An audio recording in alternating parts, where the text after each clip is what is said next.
अस्सलाम वालेकुम, मैं हूं डॉक्टर शेख मोहम्मद सऊद और जैसे कि आप सब जानते हैं मैं एक होम्योपैथिक डॉक्टर हूं और आपको डिफरेंट डिजीजेज और होम्योपैथिक के मुतालिक इन्फॉर्मेशन देता हूं। आज मैं जिस बीमारी के मुतालिक आपसे बात करने जा रहा हूं उसका नाम है IBS यानी कि इरिटेबल बाउल सिंड्रोम। इसको IBD भी कहा जाता है यानी कि इरिटेबल बाउल डिजीज।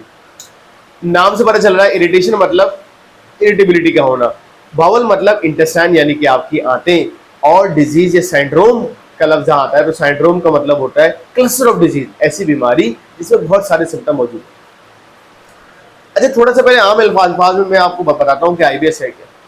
अक्सर आपके पास बच्चे आएंगे और कहेंगे कि डॉक्टर साहब मैं जब भी कुछ खाता हूँ या खाती हूँ, या उसके वालिदैन कहेंगे जब भी मेरा बच्चा कुछ खाता या खाती है तो उसके पेट में मरोड़ होता है और उसको मोशन हो जाता है, और ये काफ़ी अर्से से चलता आ रहा है। इस कंडीशन के साथ पेशेंट आपके साथ IBS में आता है। चूंकि ये एक इरिटेबल कंडीशन है, आंतें जो है वो इरिटेबल हो जाती हैं, तो ये किसी डायग्नोसिस में नहीं आता।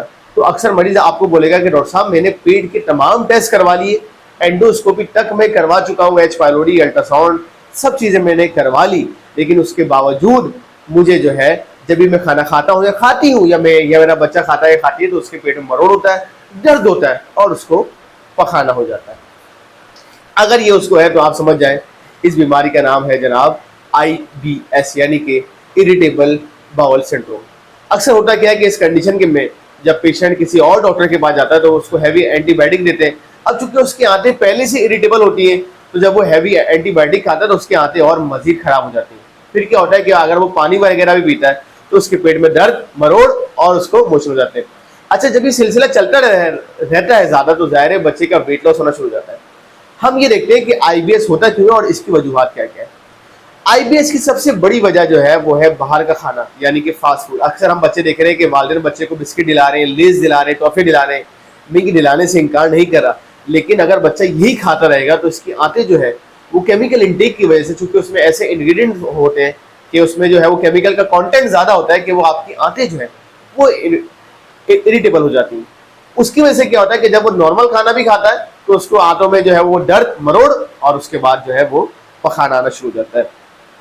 अच्छा, ये मर्ज जो है मैंने यूथ में भी देखा है, वो नौजवान लड़के और लड़के जिनकी उम्र 20 साल है, 18 साल है, 15 साल है या 25-28 साल तक भी मैंने देखा है, जो फास्ट फूड बहुत ज़्यादा खाते हैं, बर्गर, पिज़्ज़ा, बाहर का खाना, मतलब उनकी जो है वो रूटीन बन गई कि उनको रोज़ाना खाना है। तो उनको भी मैंने देखा है कि आगे जाके उनको ये IBS के शिकार हो जाता है। IBS का मैं आपको बताऊं कि होम्योपैथिक में बहुत अच्छा इलाज है, बहुत ज़बरदस्त ट्रीटमेंट है IBS का। मैंने अल्हम्दुलिल्लाह बहुत सारे IBS के पेशेंट को ट्रीट किया है।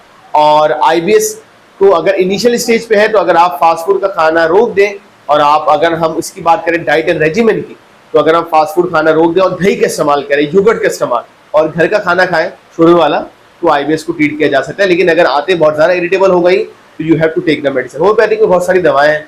मैंने साइलेशिया का बहुत बड़ा रोल देखा है IBS के अंदर, और इसके अलावा Calcarea floor is one of the best remedy जो मैंने देखा है कि IBS में, क्योंकि कैलकेरिया फ्लोर का ताल्लुक आंतों से है, मतलब उसका ताल्लुक मसल से है।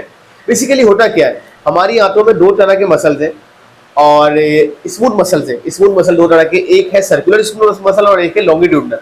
और ये सर्कुलर स्मूथ लॉन्गिट्यूडनल मसल जो है ये आंतों की फ्लेक्सिबिलिटी का काम कर रहे हैं, उसकी पेरिस्टाल्सिस मूवमेंट का काम कर रहे हैं। तो इरिटेबल बाउल सिंड्रोम में क्या होता है कि खाना आया, आंतें उसको एब्जॉर्ब नहीं कर पा रही, इरिटेबल हो, और ये इंटेस्टाइन ने उसको मूव करके बाहर कर दिया। तो यही वो वजह है। मैंने आपको बताया कि साइलेशिया है, कैलकेरिया फ्लोर है, पोडोफाइलम है, एलोज है, सल्फर है, आर्सेनिक एल्बम है, पायरोजिनम है, बहुत सारी अद्वियात हैं जो इरिटेबल बाउल सिंड्रोम में ट्रीट की जा सकती है। तो अगर आपको या आपके किसी दोस्त को इरिटेबल बाउल सिंड्रोम है तो जरूर ये वीडियो उसका पहुंचाएं ताकि उसका भला हो सके। मेरे फोन नंबर स्क्रीन पर है, अगर आप मुझसे इलाज करवाना चाहते हैं ऑनलाइन या मेरे क्लिनिक आना चाहते हैं तो मेरे फोन नंबर से रब्ता कर सकते हैं। अपने रखिएगा बहुत सारा ख्याल। इस वीडियो को जरूर लाइक करें, चैनल को सब्सक्राइब करें, तमाम दोस्तों के साथ शेयर करें। बहुत बहुत शुक्रिया।